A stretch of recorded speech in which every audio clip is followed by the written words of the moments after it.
Praise the lord. ఈరోజు దేవుని వాగ్దానము. తేదీ మార్చి 1, 2026.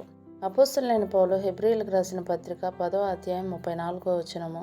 ఎలాగనగా మీరు ఖైదులో ఉన్న వారిని కరుణించి మీకు మరి శ్రేష్టమైనదియో స్థిరమైనదియోనైనా స్వాస్థ్యం ఉన్నదని ఎరిగి మీ ఆస్తి కోల్పోవుటకు సంతోషముగా ఒప్పుకొంటిరి. ఆమేన్. ఈ మాట చాలా బాగుంది.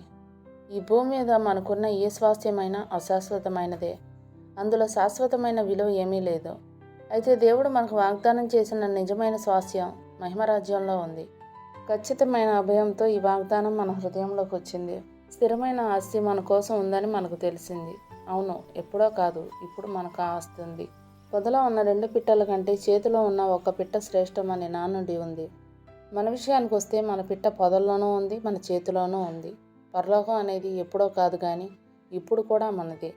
ఆ ఆస్తి దస్తావేజులు మన దగ్గర ఉన్నాయి.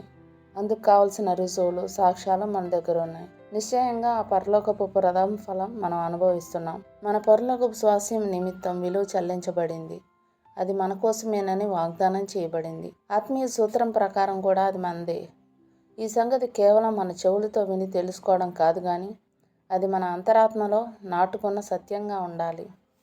దేవుడిచ్చిన ఈ వాగ్దానాన్ని స్వతంత్రించుకొని ఆయన కృతజ్ఞతాస్తుతులు చెల్లించుకుందాం. అట్టి కృపాధన్యత దేవుడు మనకు అనుగ్రహించునుగాక. ఆమేన్. దేవుడు తన పరిశుద్ధ వాక్యం మన వినికిడి యందు దీవించునుగాక.